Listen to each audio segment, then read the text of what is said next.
All right, you have a couple projects today that, wow, everything's just opening because I touched the screen.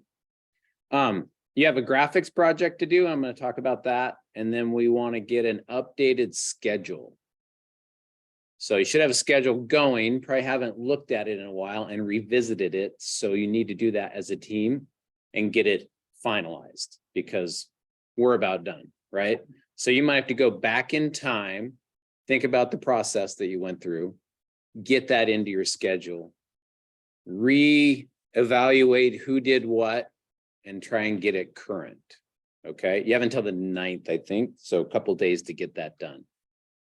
So go back, go through that schedule. Graphics I'll talk about in a second. We have our last kind of open lab on the 9th, and then we have project delivery on the 16th. Cool? Good so far. All right. Let's talk about registration because we should all be registering. That's open. So for the 2-year folks, you should be taking, and just so you know, 4-year folks, you can take 2-year classes, 2-year folks, you can take 4-year classes. As long as you meet the prerequisite, you can take any class you want. So I know for the transfer students, they don't get a lot of engineering courses. You get a lot of math, you get a lot of chemistry, you get a lot of physics, but you don't get a lot of engineering courses. So feel free to mix them in if something looks interesting to you. That's what I would say, is that keeps you engaged as a transfer student. I think we lose transfer students because they don't stay in engineering courses, right? They're in math and physics and chemistry, but not in an engineering course. So in the spring, first-year students in the 2-year program should be taking SolidWorks, surveying, strength of materials if you've had statics, right? And then a writing class. That would be like the dream student, which none of us are, right? None of us are in sequence. I know that, but we still have to build kind of a schedule for people to follow, right? So this is for the 2-year folks. They get a couple great hands-on classes, SolidWorks and surveying, both of those. And strength of materials, so yeah. All right. 4-year students, if you were the model perfect doesn't exist student, right? You would be in multivariable if you were first year, right? That's where you would be. So there's also GE102. This is tough. So for those of you that want some coding, that's what GE102 is. You're going to work with the Arduino system. You're going to learn to code, and then you're going to build a roach bot. A roach bot is a robot that seeks the darkness. So with the Arduino kit. Fun class, challenging if you've never coded before. Ben. Engineering transfer, going to university. Old date.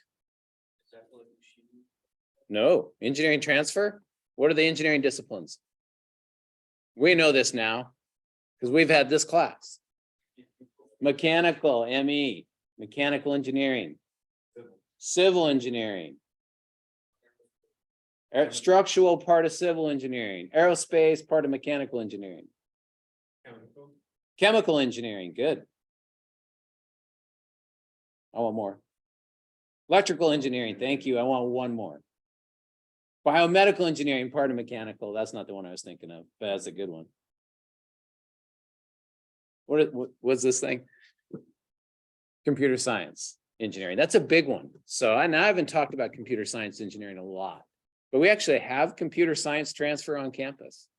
So you can look up courses in computer science. If that interests you at all, look up a course and take it. Like that could be like a trigger that really interests you. Yeah. This is the transfer 4-year program, correct? And it feeds to all those, right? It feeds to electrical, mechanical, civil. This is your get started in those areas program.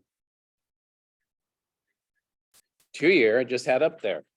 Ben, you're not with us yet, right? 2-year, SolidWorks, surveying. So the difference is you just got a lot of hands-on stuff, right? Where transfer, we're still in multivariable, right? We're still taking writing, humanities, social science. All of these are general ed. We slid in one general engineering course to try and keep you interested. But like in the whole first year of transfer, you'll get 3 engineering classes. That's it. It's not much in a whole year, right? Where the 2-year folks, they're just getting like all kinds of engineering. There's 6 right there, right? And then there's another 3. So, but that's because they're going to go to work in 2 years. They got to get with it, right? And transfer, you don't have to get with it, but you have to get with all of these lower general ed requirements so you can then get with it. That was really technical there. Good. So in the second year, just for fun, the 2-year students are taking some interesting classes. One of them is called additive manufacturing. So even some of these courses, I'll let students into. Like if you just reach out to me and say, hey, I want to take that additive class, can I? I'll say yes or no based on what you've taken. Like, have you had an AutoCAD class? Have you had a SolidWorks class? What do you know about 3D printing? That kind of thing. And if you say, give me the right answers, then I'll let you in. So that's one of the big differences about the 2-year program is I can just do what I want. It's my program, right? And if I get a random student out there who says, oh, I saw your sustainability class, can I take that? I'm like, sure, why not? Good luck, right? So where these are really controlled on prerequisites, like you got to have that before you can have that, before you can have that, right? You got to have, that's not true with these, but chemistry, very sequential stuff. So it's harder for a student to say, hey, can I just jump into, Chem 222? No, you can't. You got to take Chem 221. All right. So, advanced SolidWorks, if you've had SolidWorks, you can take an advanced course. Sometimes students go through SolidWorks 1 and feel like they're just getting it. Like, oh, I'm just catching on to the software, right? And you want to keep going with that skill set. We do that in the 2-year program in the spring. So I think SolidWorks is offered right now. Anyone have it? No one has it? Yeah, I think Dryden's teaching it. So some of those folks will probably come into advanced because it is a very fun software. But I want to talk, pretty sure, about additive a little bit because I'm not sure everyone knows what additive is. Anyway, anyone know what additive is? Additive manufacturing?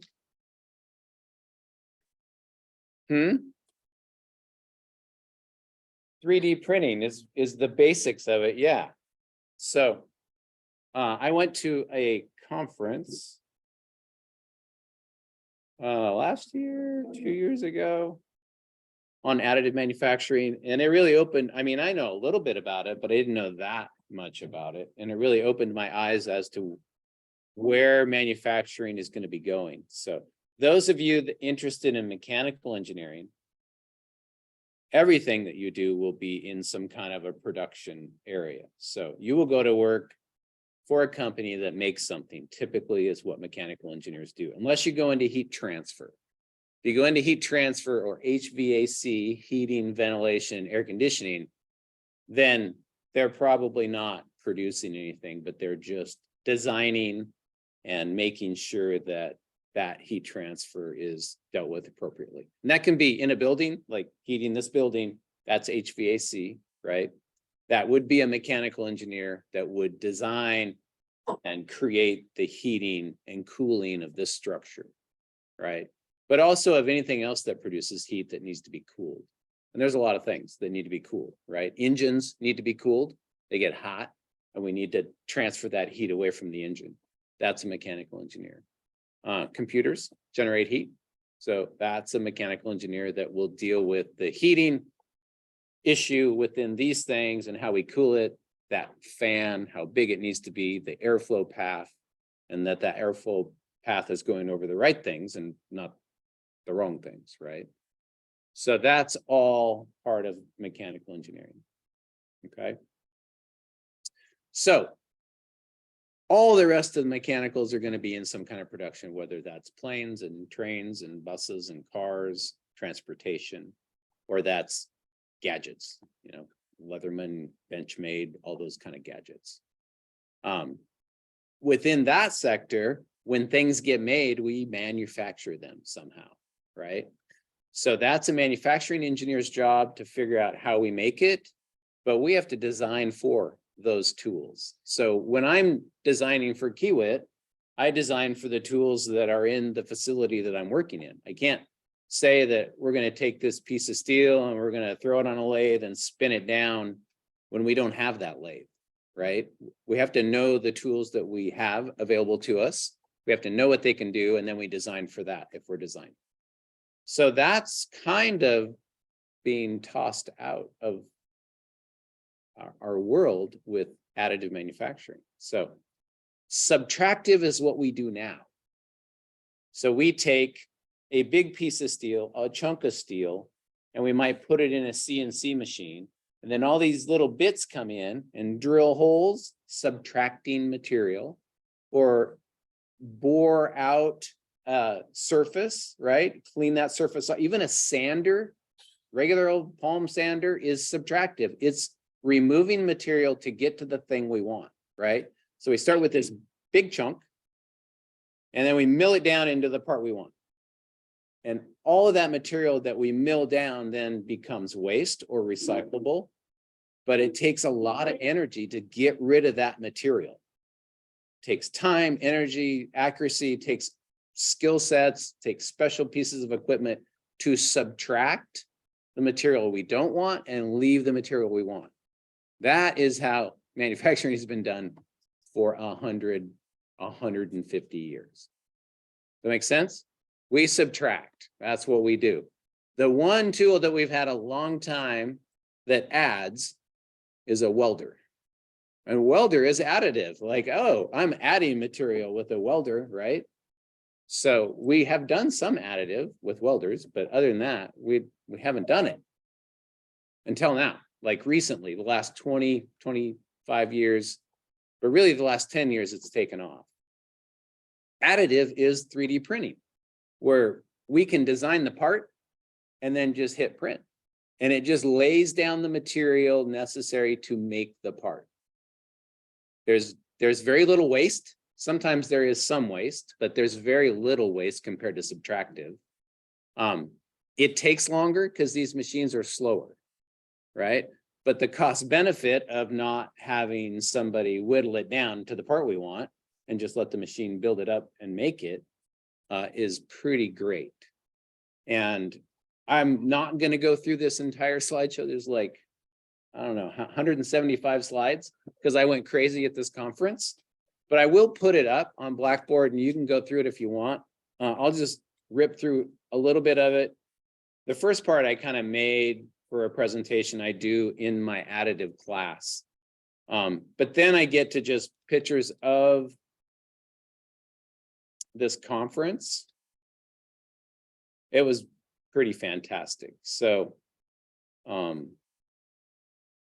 machines can make any kind of material at this point. So in the beginning, we were just, you know, FLA, we were filament driven, we were plastic, PVC, poly this, poly that was pretty much all additive could do. And when you get exposed to it, that's probably how you're exposed, either in high school or even here, all we have is a plastic machine. That's what we can do. But now in production, they can do any material and any alloy. So the way they do it is like if I wanted a titanium part, is they lay down basically dust that is of the titanium alloy. So it's very fine particles of titanium. And then what traces it is a laser. And that laser sinters those little pieces together, essentially welds them together and tracks it, right? And as it tracks it, it builds it up and can make a three-dimensional titanium part of any design. Then you have to cook it. And the cooking basically heat treats it into one homogeneous, meaning there's no other things in there. Homogeneous means it's all titanium or it's all steel or it's all whatever, right? And for the aircraft industry, they're doing this now, and they have very strict requirements for those parts. And every so many parts, maybe it's a 10,000 part run, but every 5 parts they pull a part off and basically slice it up and make sure it's homogeneous all the way through, and the consistency is there. So there are companies going to this in a big way.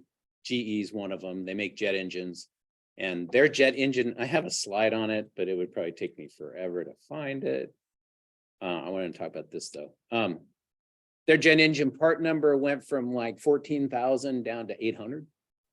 Because when you design differently. You don't design so somebody can put it together. You just design the part however you want. Where it might have been 6 parts before they came together, you just put it all into one. Because nobody has to make it. You just print it, right? So this is a pretty good example. This is just a basic bike pedal, right? And so bike pedals, they're subtractively manufactured typically. But if you do additive, you can make it however you want, right? You can make it lighter and stronger. This, if you handed that to a manufacturing engineer, they would say, nope, we can't make that. We're not gonna make that. That would be like ridiculous, right? It would be a $10,000 bike pedal. Instead, you just hit print. So on the engineering side, where this becomes really interesting is a mind shift in design. In other words, all my design work, I've always either taken a walk out in the yard to see what material I have out there to work with, or looked at the catalog to see what material I can order to work with, right? So I got to know what my material is. Is it an I-beam or a piece of tubing or a piece of pipe? And then I design with that because that's the material available. So the mind shift is anything's available. Whatever you want's available. Like you're not restricted on what you design or how you design, right? So that's a big shift for us old engineers. And it'll be a big shift even for you when you get out there, if you're involved with this. So there's softwares that optimize this for us, because, who's going to come up with that design? Like, who's going to say, oh, yeah, those 4 little holes, that's what we want right there. And that big hole, what? I can't do that. Like the best engineer can't do that, but there's softwares that can do that. So what you do is you take your part and you design the parameters of the part, the overall size, and it's a little like subtractive where you just build a big chunk and then you load it. You put the forces on that part where those forces are going to hit that part. And then you have the software optimize. It's called optimization. So then it essentially takes all of those force paths and those stress paths within the part that's loaded, and it just puts them all in the part and then wraps material around those sections and then gets rid of the rest of the material, because we don't need the rest of the material. It's not doing anything. We just need these stress paths fully organized. So you get a very organic part out of a very chunky part. So it might develop something like this for you, where you just started with it's going to attach here, it's going to attach here, it's going to attach here, and then go. And then it finds all the stress paths, and then it puts material around those stress paths. And then you have all kinds of controls where you can make it leaner, lighter, strength to weight ratios, and all of those kind of things. These are pretty robust softwares, and they're not available to us. But SolidWorks came out with an optimization piece. So in my additive class, we can do optimization. It's super fun. But if you put SolidWorks on your laptop and then optimize it, it'll just blow up your laptop. So you don't want to do that. Actually, it just crashes the software. So you do need a desktop to do it. So we have it on these, and we do a fair bit of optimization. It's super fun. I have a somewhere. Oh, here's one. Yeah, so you get these really organic structures. So Boeing is doing this. This is the control. So the pilots, pilot, co-pilot, I don't know, left seat, right seat, whatever they are, but in between them is the control console. So Boeing Portland builds control consoles, right? That's one of their things they build for aircraft in Seattle. And they were one of the first aircraft industries to go with a full optimization of a part and then get it 3D printed and then get it FAA approved. So that last piece is the big piece. But this is what it ended up to look like. I don't know what variation, but it was super interesting to listen to them go through this design process. Those are the stress paths that are required to hold this console in place. So yeah, very organic type designs is what you end up with. So there's another bracket. And really what was defined is that bolt point, that bolt point. There was a bolt point here and then two mount bolt points there. And you can see when they do the optimization, as you change the location of the bolt patterns, it'll change that design for you to optimize those force loads. So yeah, try giving that to a machinist to build. Like they're just gonna throw it right back at you. Like not cool. Yeah, they just had lots of different examples. So this was an interesting one. These are all the same mount patterns, and these are just with different optimization settings. So lightest being this one here, lightest and least amount of strength. Your strongest and heaviest, and then all the versions you can get in between to kind of pick what you want. And then you can add structures to them. Like this is a lattice structure. For the same piece, lattice compared to solid, it's like pumice compared to granite, same rock. It's like 80% lighter. But to build it is virtually impossible to build that kind of structure, right? We can't do it. There's the structure right there. But a 3D printer can do it, right? Does it pretty well. So even ours does it, all the support material. So when you lay hot plastic, it gets all like limp and moldy. So there's support material that holds it in place. That support material is almost hollow. Like it's just a lattice structure. So, and that's just to save time and material. Anyway, there's a comparison size-wise. That's a quarter, and that's the lattice structure of a titanium part that weighed like, it was so cool because it had all those parts there and you could pick it up and it was like hummus. And it was structurally as strong as a solid. It's like, what is happening to my manufacturing world? All right, so I stole a bunch of parts when I was there and they didn't get caught. So if you want to see them, I laid them out over here. You should come look. And these are all coming out of the printer, just like you see it. So, fit it together. There's two titanium parts here that you should look at. And they're cool, but this one is really cool because of the chambers that it has in it. These chambers go in a circle around this fin, and they're cooling chambers. So again, variety of manufacturing. We don't drill holes really good. I mean, we can do it in the dirt, but not in steel, right? Drill curve. So what's interesting is you can get, like, there's a good example of that shock. It's a good example of something that would typically be built out of, 5, 6, 8 parts. And that's one part out of the print.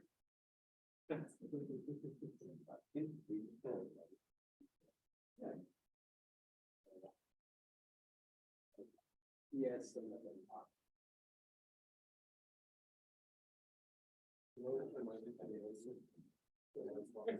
Yeah. Yeah.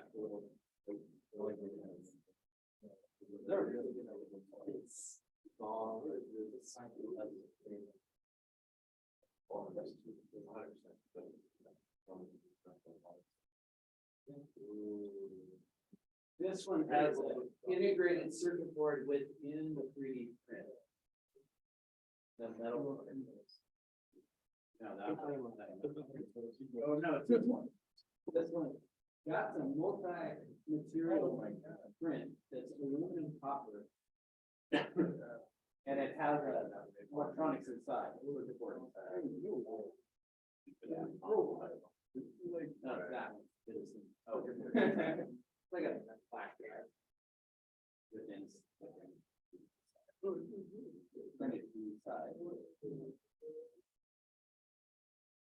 Yeah, when I was there, they had, like, I'm a heavy equipment guy, right? So they had a backhoe where they 3D printed the entire stick of the backhoe. And they put the hydraulic plumbing inside the stick. It was really cool.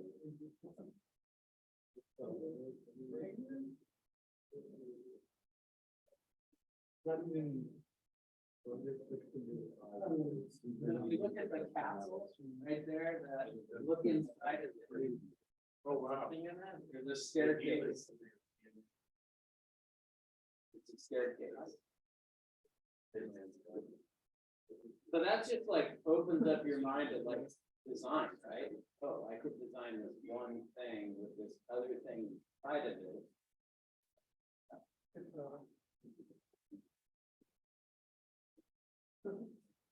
3-layer components that have to worry about. Yeah. It does make parts more susceptible to scratch. In other words, where if you had a 10-part assembly, and one part was bad, you take the part out and put the new part in. But if you made that 10-part assembly one part, right, and part of it fails, then you put things in. Yeah, you might as well have to design it.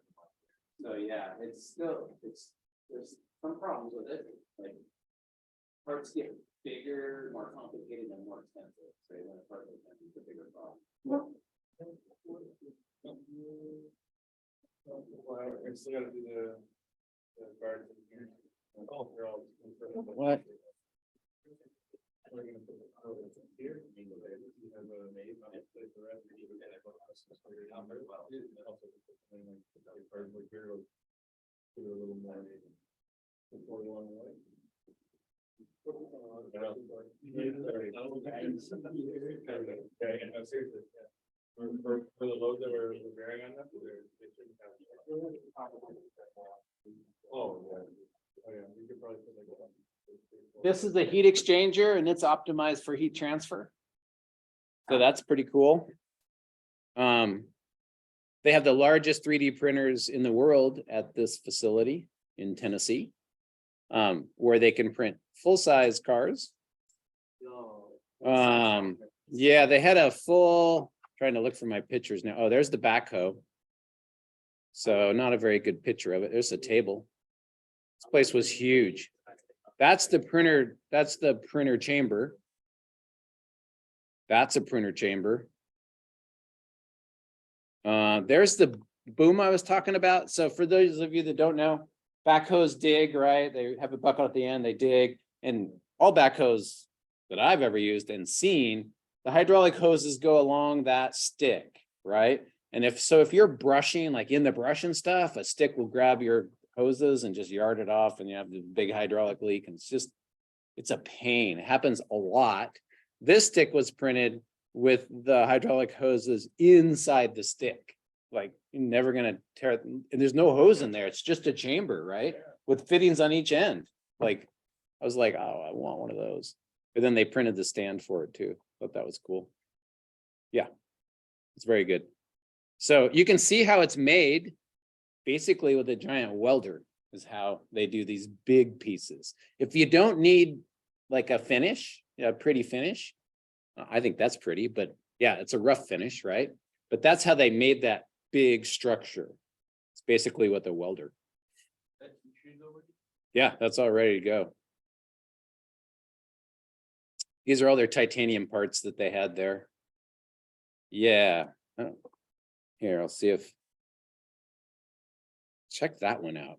Like this big robotic arm for like the space program.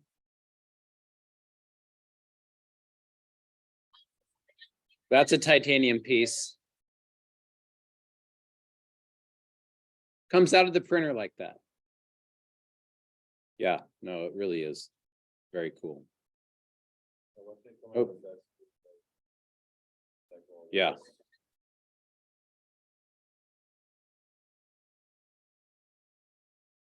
Some kind of little joint. I wanted that one so bad. They had oh, this one's pretty cool. Yeah, that's complicated.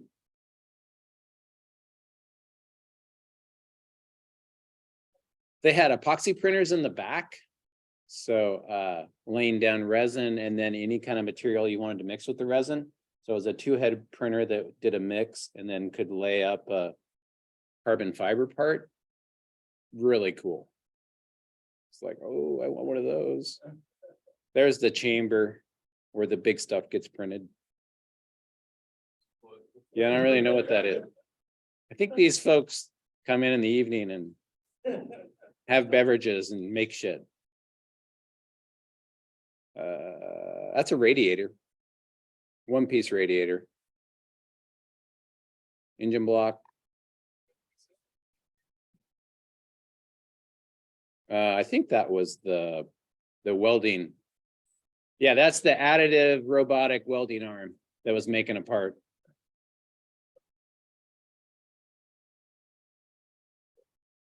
Just keeps going, right? And runs it just like that printer would do right there in plastic. It's doing, with metal.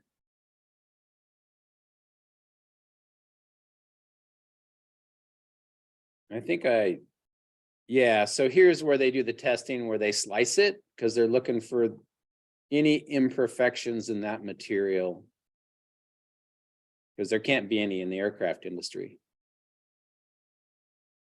And all the testing they do. And then they slice it, right? And then they can verify that it's homogeneous all the way through. It doesn't have any carbon pockets. Pretty cool stuff. And then they can machine it up. So they can lay stuff up and then machine it. Yeah, I kind of wanted that too, but that was too big. I think I snuck back to the composite area. Yeah, so this area wasn't open. Yeah, I was like, what are they doing back there? And that we were in a tour. Oh, they're doing, I think it was Stanford that had like a corner and they were doing carbon fiber composite printing, trying to figure out like how to get the mixes just right. And then the tour kept going and then I walked back in there. Took pictures, which I probably wasn't supposed to. Yeah, so this is like the start material, this fibrous stuff that then they're going to mix with the resin and make it into a slurry. And then they can lay that. Oh, they had wood too. Did I get any pictures of the wood? They were making wood products. Yeah. I was like, what? So they were doing the same thing. They had a resin and then the fiber was a wood fiber.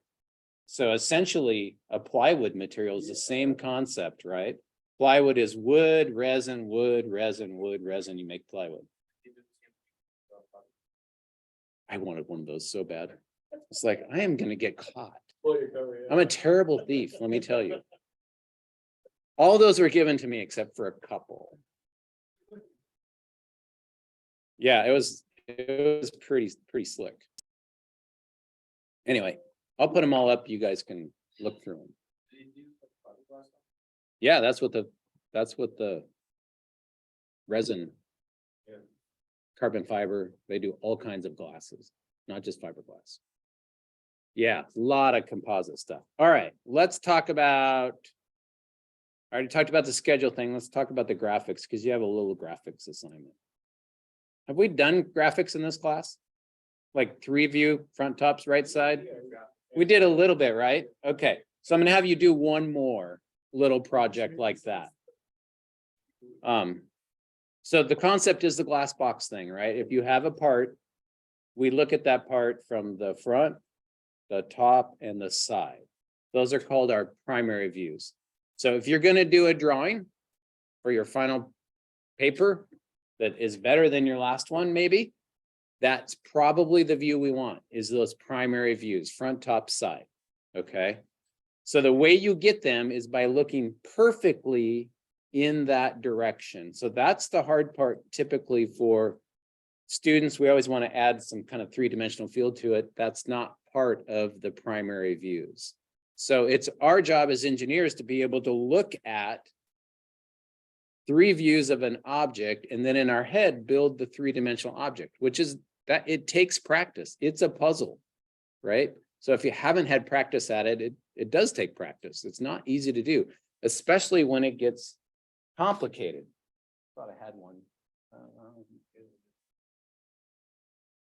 Yeah, I don't have one. Maybe I put one in here. But even this one, right, is a little bit complicated as far as what it looks like three-dimensionally.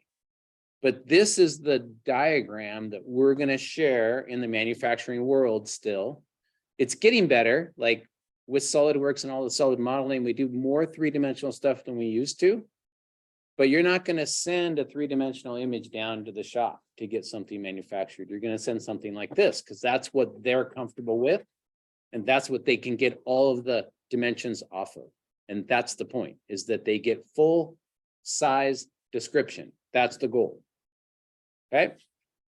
So the concept is put the part in a box, unfold the box, and you have your primary views, right? Hidden lines means you cannot see that geometry. It's hidden from us, from that view. So in the front view, everything, we can see everything. All of the geometries, there's nothing hidden. But in the top view, we can't see the hole because now we're looking down from the top. So the hole shows up as hidden lines. Okay. So just that concept takes some practice to get that all working together.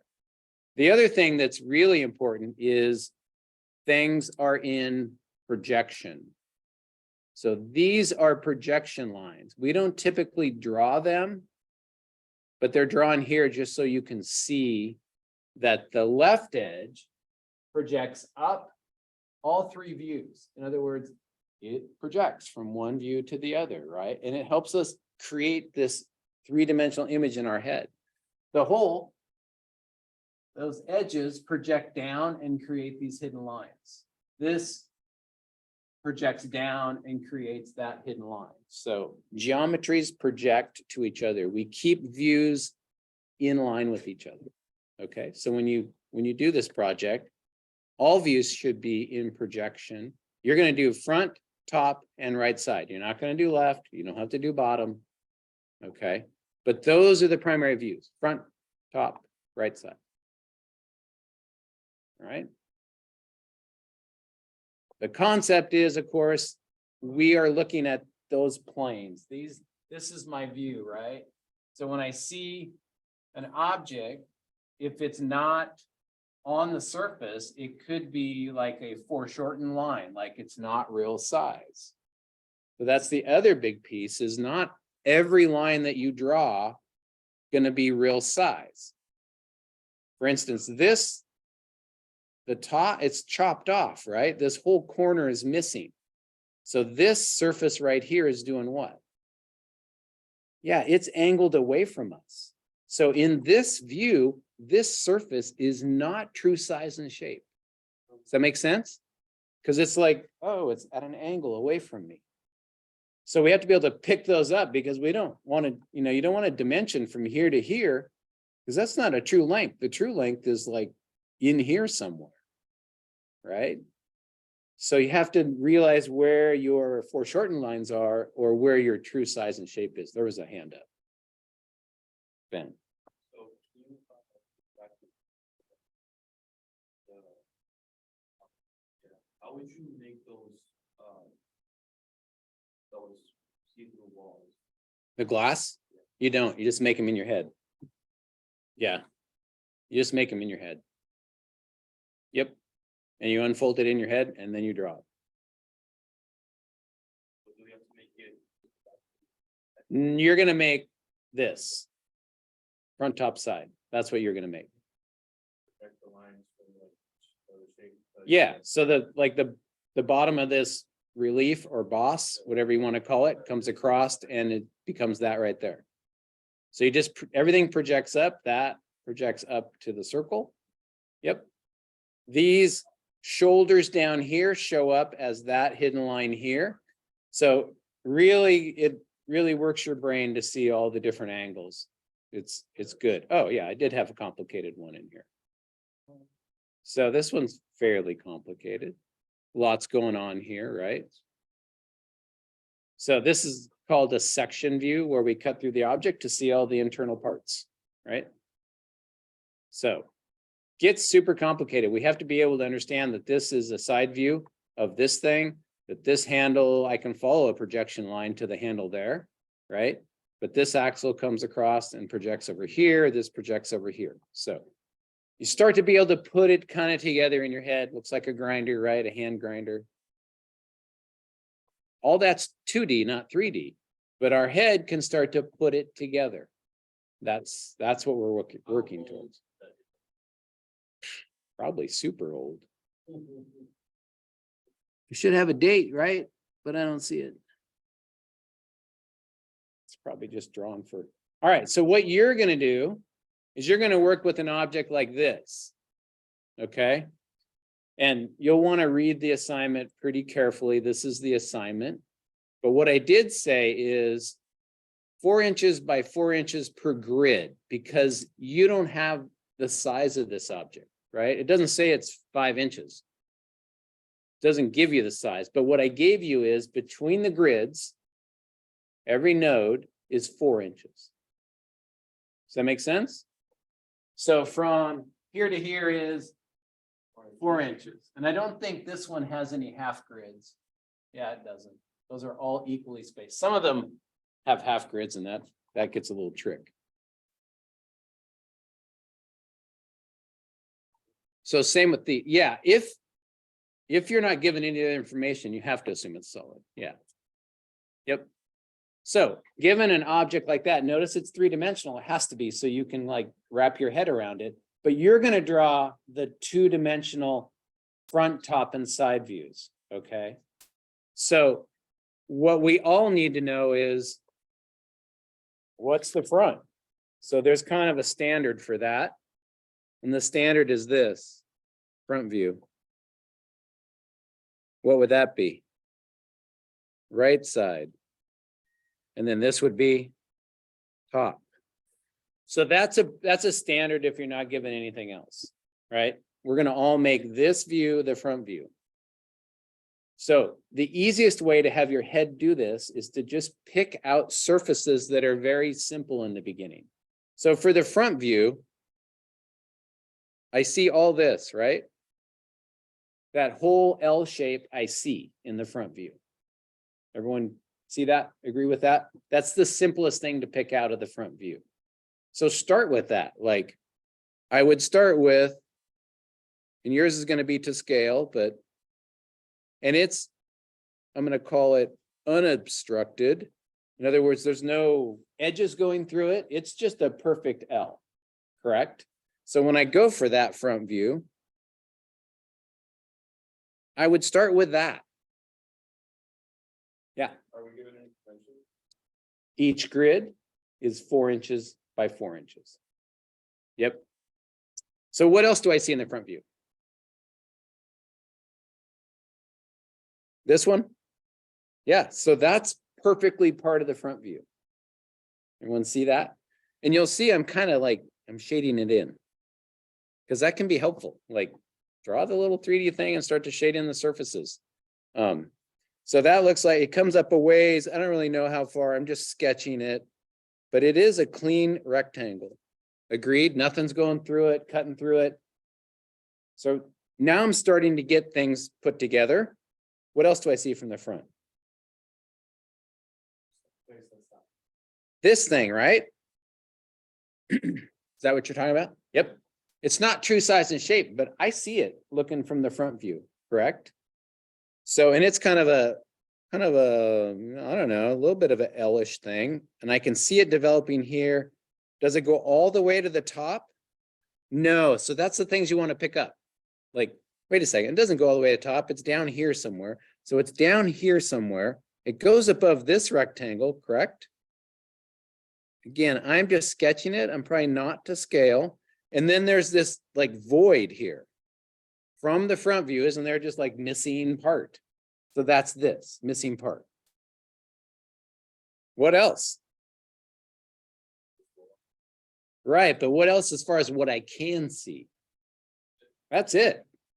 That's all I can see from the front view.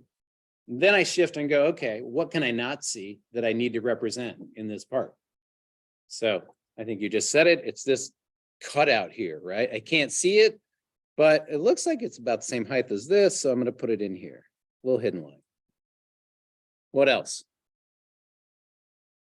On the front view. That's it. I agree. But it sure helps to have 12 people say that's it. When you're doing it by yourself, it's like you won't see it. So it's not bad to run it by somebody else. That's for sure.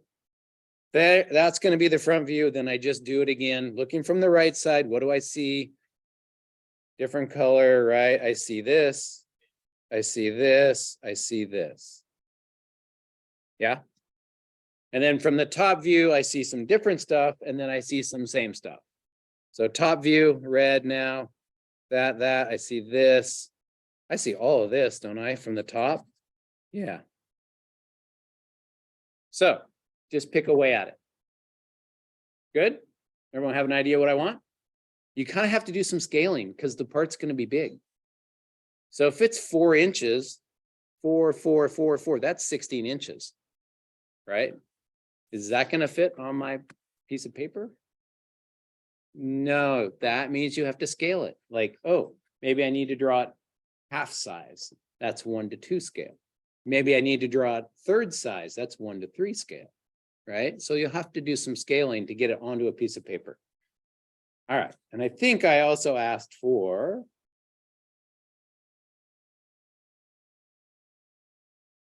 yeah, I said A size paper. This is A size paper. Regular piece of paper, but engineers call it A size. A B size is 11 by 17. C size is even bigger, right? So I said, use this. You can do it landscape. That's fine. Or you can do it portrait, whatever you want, however you want to do it.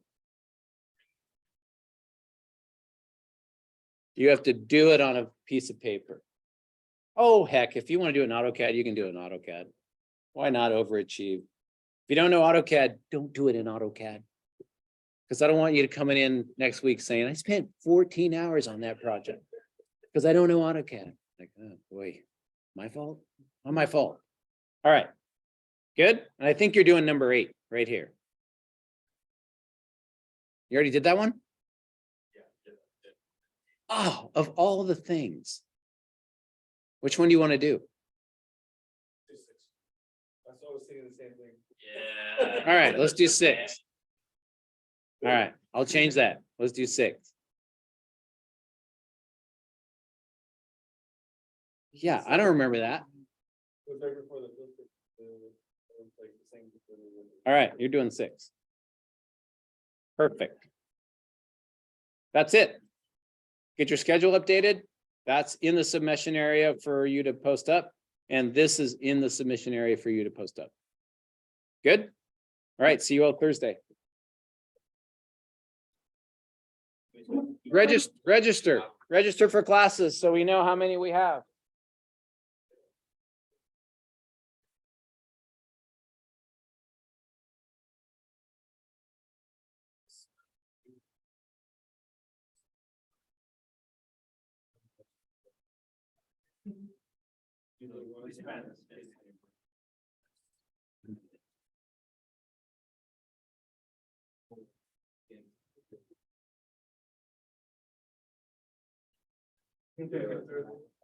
You haven't updated the schedule. Not at all. Oh, you must say that. So you just do get run this. Yeah. Yeah.